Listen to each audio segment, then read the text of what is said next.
Well folks, you join me once more with a Land Cruiser problem. You might not believe it, but I've got another reliability issue. This 1HD-FTE has got lots of problems when it's starting to age, like injectors and ancillaries, and in this case, maybe head gasket. Now, there are no glow plugs on this engine, no matter what ChatGPT tells you. There are no glow plugs. There are no inspection ports that you can do a compression test. Basically, the only way that you can compression test this engine is by taking off this rocker cover and the one underneath it, getting access down to the injectors, and then pulling one injector at a time in order to do the compression test. But for me diagnosing a head gasket issue, I have one more important option, and that is a coolant compression test.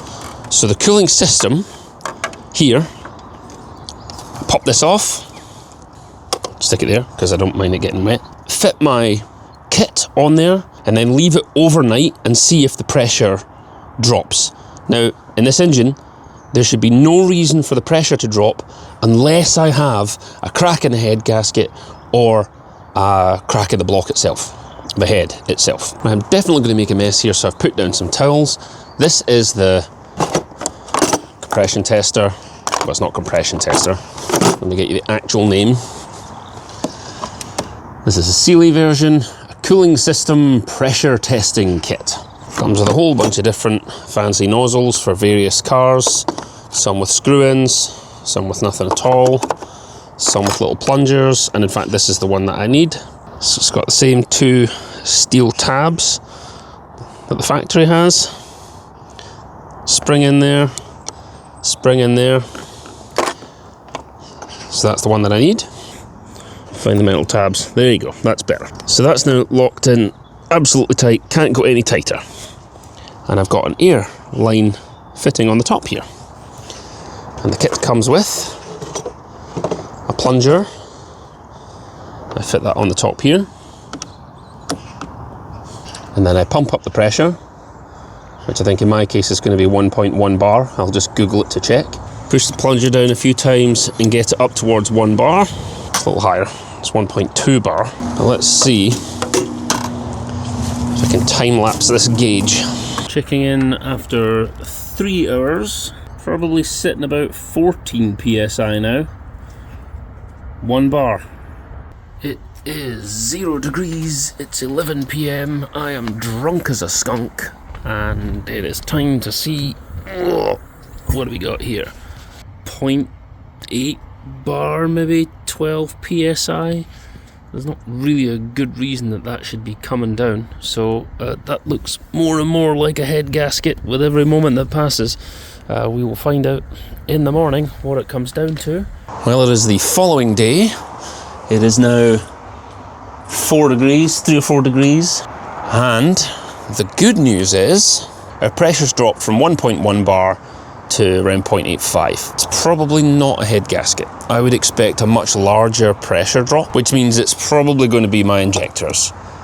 That amount of white smoke is surprising to me, but I think if these are factory original injectors, 208,000 miles, never been out, that's probably maintenance overdue rather than a failure.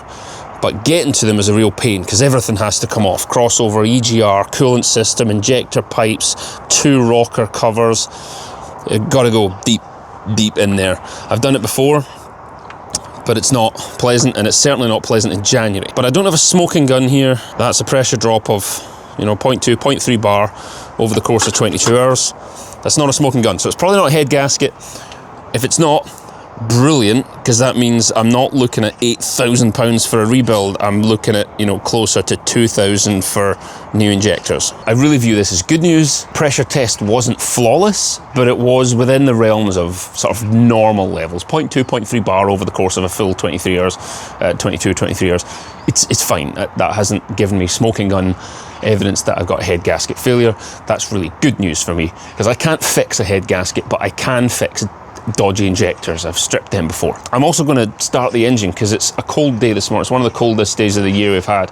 So I'll put this back together, and then again I'll film the smoke that's coming off. I'm going to have a good old sniff and see if I'm smelling unburnt diesel from leaky injectors, basically. With a bit of luck, it's just the injectors, and I can do most of that work myself. Head gasket, I can't go anywhere near that.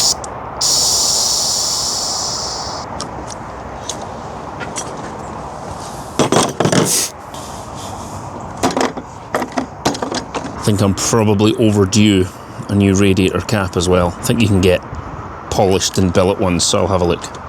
They're not expensive, maybe 20 quid. Right, that was a relatively straightforward test. Not too hard really, bit messy because coolant sprays everywhere, but you can definitely do that in your driveway if you can borrow one of those kits. It makes it even easier. Right, let's check out our smoke, shall we?